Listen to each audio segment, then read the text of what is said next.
Bismillahirrahmanirrahim. Alhamdulillahirabbil alamin. Wassalatu wassalamu ala sayyidina Muhammadin wa ala alihi wa sahbihi ajma'in. Amma ba'd.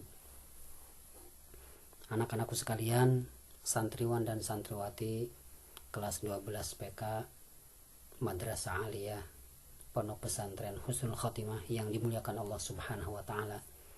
Insyaallah pada kesempatan ini kita akan melanjutkan pembahasan tentang rukun baiat, yaitu rukun baiat yang ke-8 at-tajarrud, rukun baiat yang ke-9 al-ukhuwah, dan rukun baiat yang terakhir yaitu afiqah. Kita akan mulai dengan rukun baiat yang ke-8 yaitu at-tajarrud. Apa yang dimaksud dengan at-tajarrud?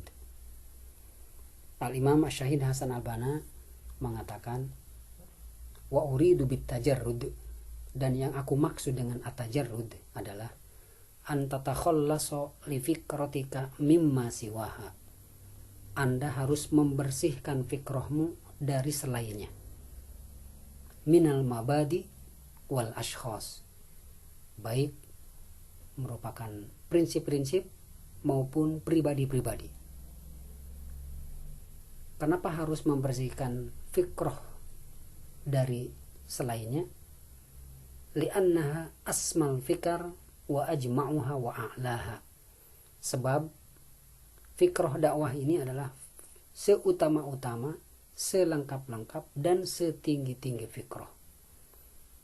Sesuai dengan firman Allah Subhanahu wa taala di dalam surat Al-Baqarah ayat 138, sibghatallahi wa man ahsanu minallahi sibghah. Sibghah atau celupan Allah, dan siapakah yang lebih baik sibghahnya daripada Allah. Jadi fikrah dakwah ini, fikrah ikhwan ini adalah sesuai dengan rukun yang telah dijelaskan di dalam rukun baiat yang pertama, al-faham, bahwa fikrah ikhwan itu adalah islamiyatun shamimah. Maka sebagaimana Islam adalah seutama-utama agama yang utama, kemudian agama yang lengkap, agama yang tinggi, maka fikrah ikhwan pun demikian, karena dia pada hakikatnya adalah fikrah Islam. Nah, sebagai dalil daripada at-tajarrud, yaitu totalitas, adalah firman Allah Subhanahu wa taala di dalam surat Al-Mumtahanah ayat keempat, qad kanat lakum uswatun hasanatun fi Ibrahim wal ladzina ma'ah idz qalu liqaumihim inna bura'a'u minkum. Nah, inna bura'a'u minkum, sesungguhnya kami berlepas diri dari kamu, minkum wa mimma ta'buduna min dunillah, dan dari apa-apa yang kamu sembah selain Allah. Jadi kita harus membersihkan diri atau membebaskan diri dari fikrah-fikrah selain Islam. Ini dalilnya adalah surat Al-Mumtahanah ayat keempat, inna bura'a'u minkum wa mimma ta'buduna min dunillah kafarna bikum, kami ingkar terhadap kalian, wa bada bainana wa bainakum al-adawatu wal baghdha'u abada, dan telah nyatalah antara kami dengan kalian al-adawah, permusuhan, wal baghdha, dan kebencian abadan, buat selama-lamanya, hatta tu'minu billahi wahda, sampai kalian beriman kepada Allah saja. Jadi ini adalah satu sikap yang sangat tegas, yaitu al-bara', yang berlepas diri dari kekufuran. Nah, dalam rukun tajarrud ini maka manusia dibagi menjadi 6. Yang pertama adalah muslim mujahid, artinya adalah muslim yang berjihad, yang memperjuangkan Islam. Yang kedua adalah muslim qa'id, artinya muslim yang duduk-duduk saja, tidak berpartisipasi, tidak ikut serta, dan tidak mau berjihad. Yang ketiga adalah muslim afin, muslim yang berdosa. Yang keempat, zimmiyun mu'ahid, artinya orang kafir yang dilindungi oleh negara dan terikat perjanjian. Orang kafir yang dilindungi oleh negara dan terikat dengan perjanjian. Kemudian muhayyid, yang kelima adalah muhayyid, yaitu orang kafir yang berpihak kepada negara Islam. Dan yang terakhir adalah muharib, artinya orang kafir yang memerangi umat Islam. Nah, maka masing-masing daripada golongan ini ada timbangannya sendiri di dalam Islam, ya, bagaimana sikap yang harus dilakukan.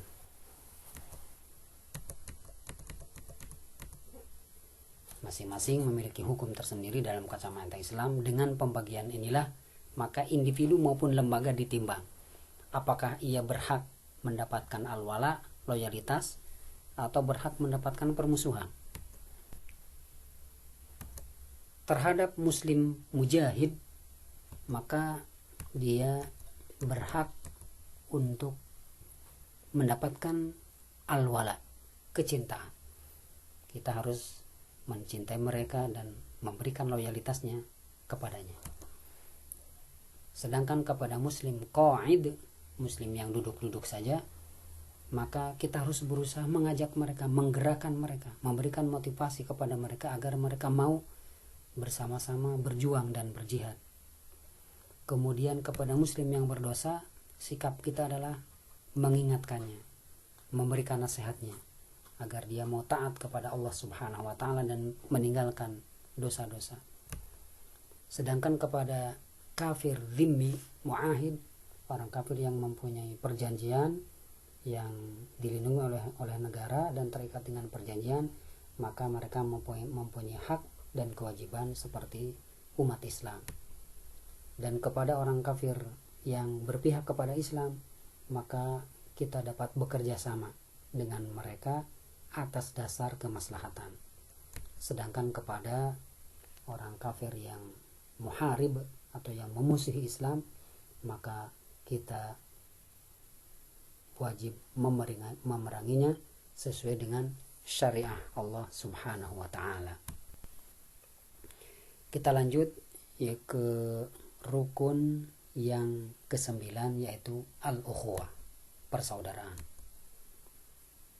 Apa yang dimaksud dengan al-ukhuwah dalam rukun baiat ini?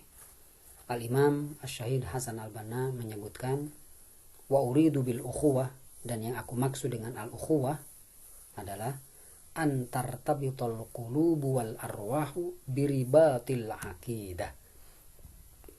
Hendaknya berbagai hati dan ruh berpadu dengan ikatan akidah.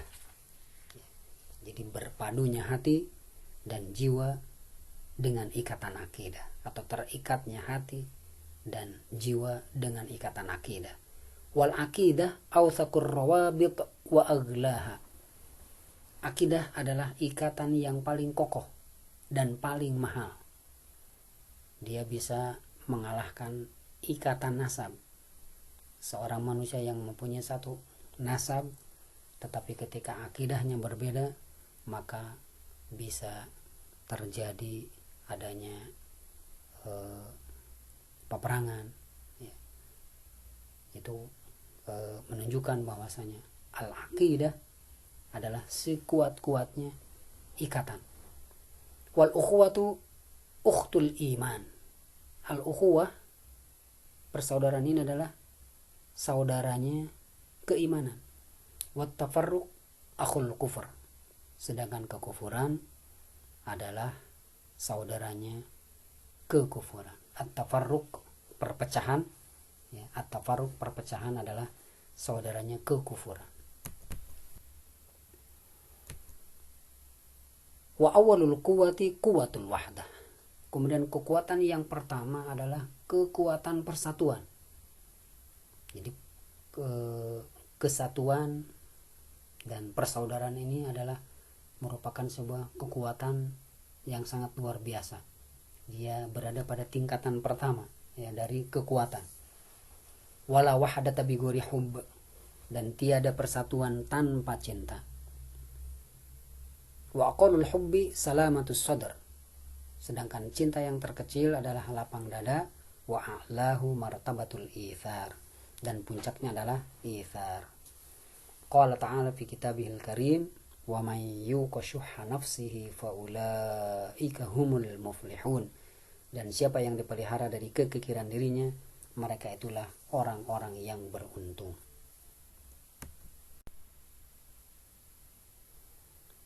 Kemudian beliau menyebutkan bagaimana kedudukan ukhuwah, bagaimana betapa pentingnya persaudaraan ini di dalam jamaah al-ikhwan al-muslimin.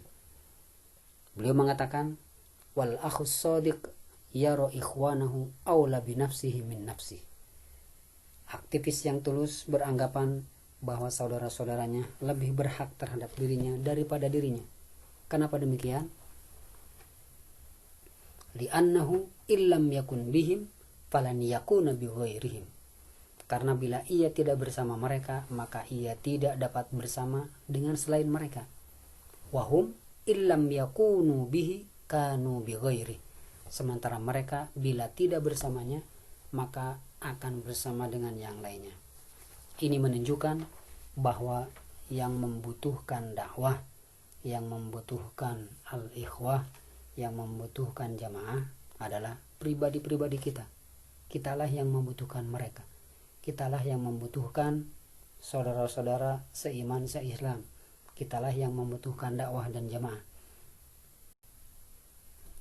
Kemudian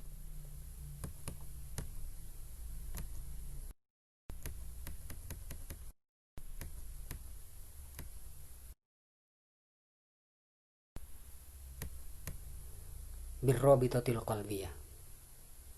Kemudian yang berikutnya, dia adalah sebagai al-ustad, sebagai guru dalam fungsi pengajaran ilmu. Yang ketiga, syekh dalam pendidikan rohani. Yang keempat, pemimpin dalam menentukan kebijakan secara umum bagi dakwah. Kemudian bahwa dakwah kita ini menghimpun nilai-nilai tersebut secara keseluruhan, dan thiqah kepada pemimpin merupakan segala-galanya bagi keberhasilan dakwah. Maka oleh karenanya, seorang aktivis yang tulus hendaklah dia menanyakan kepada dirinya beberapa pertanyaan-pertanyaan untuk mengukur sejauh mana kethiqahannya terhadap qiyadahnya. Inilah beberapa pertanyaan yang harus ditanyakan kepada dirinya untuk mengukur sejauh mana kethiqahan dia kepada pemimpinnya. Yang pertama, hal ta'arruf ila qaidihi min qabl wa darasa durufahu fi hayatih.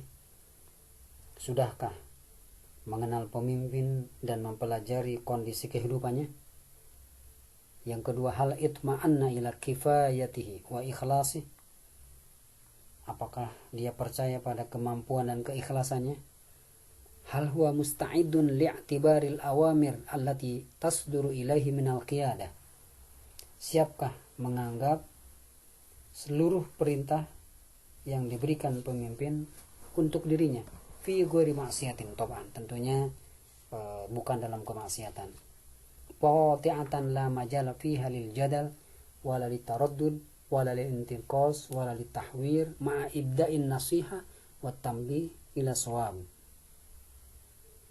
Sebagai sebuah instruksi yang harus dilaksanakan tanpa reserve, tanpa ragu, tanpa mengurangi dan memberikan komentar, dengan disertai pengutaraan nasihat dan masukan untuk mencapai kebenaran. Hal huwa musta'idun li an yaftaridu fi nafsihi al-khata' wa fil qiyadati shawab. Apakah dia siap untuk menganggap dirinya salah dan pemimpinnya benar? Idza ta'arada amrun ma bihi ma'a ma ta'lam fil masail al-ijtihadiyah allati lam yarid fiha nassun syar'i. Yaitu di dalam jika terjadi pertentangan antara sikap pemimpin dan apa yang ia ketahui dalam masalah-masalah ijtihadiyah yang tidak ada teks tegasnya di dalam syariat. Pertanyaan yang kelima untuk mengukur kefiqahan seorang prajurit terhadap pemimpinnya adalah hal huwa musta'idun liwab'i dzurufihil hayawiyah tahta tasarrufid da'wah. Apakah dia siap untuk meletakkan seluruh aktivitas kehidupannya dalam kendali dakwah? Wa hal tamlikul qiyadatu fi nadharihi haqqat tarjih baina maslahatihi al-khassa wa maslahatihi ad-da'wah al-'amah. Apakah dalam pandangannya pemimpin memiliki hak untuk mentarjih atau untuk menimbang dan memutuskan yang terkuat antara kepentingan pribadinya dan kepentingan dakwah secara umum? Bil ijabah ala hadhil amthilati wa ashbahiha yastati'ul akhu shadiq an yatma'inna ala mada silatihi bil qaid wa thiqatihi bihi wal qulubu biyadillahi yusarrifuha kaifa yasha. Nah, dengan menjawab pertanyaan-pertanyaan yang tadi dan yang semisalnya, maka kader yang terus dapat memastikan sejauh mana hubungan dan kepercayaan terhadap pemimpinnya. Adapun hati yang berada dalam genggaman Allah Subhanahu wa taala, dialah yang menggerakkannya sesuai dengan kehendaknya. Allah Subhanahu wa taala allafa baina qulubihim law anfaqta ma fil ardi jami'an ma allafta baina qulubihim walakinna Allah allafa bainahum innahu azizun hakim. Dan yang dialah yang mempersatukan hati mereka, orang-orang yang beriman. Walaupun kamu membelanjakan kekayaan yang berada di bumi, niscaya kamu tidak dapat mempersatukan hati mereka. Akan tetapi Allah telah mempersatukan hati mereka. Sesungguhnya Dia Maha Perkasa lagi Maha Bijaksana. Para ikhwan dan akhwat sekalian, itulah 10 rukun baiat yang kita bahas hari ini, yaitu rukun yang ke-8 at-tajarrud, kemudian rukun yang ke-9 al-ukhuwah, dan rukun yang terakhir yang ke-10 yaitu afiqah, yaitu kepercayaan. Dengan demikian maka kita telah menyelesaikan 10 rukun baiat, dan yang berikutnya yang nanti akan kita pelajari adalah tinggal satu lagi, yaitu tentang wajibatul akh al-amil, artinya kewajiban aktivis dakwah, di mana di dalam kewajiban ini itu ada 38 kewajiban. Ada 38 kewajiban. Nah, setelah itu maka yang terakhir adalah penutup khatimah. Demikian pelajaran kita pada kesempatan sekarang ini. Mudah-mudahan kita bisa memahami tentang rukun-rukun baiat ini, sehingga kita bisa mengambil pelajaran dari pelajaran ini, bagaimana sikap seorang muslim yang punya keinginan untuk berdakwah dalam rangka menegakkan Islam di muka bumi ini. Hadanallahu wa iyyakum ajma'in. Wassalamualaikum warahmatullahi wabarakatuh.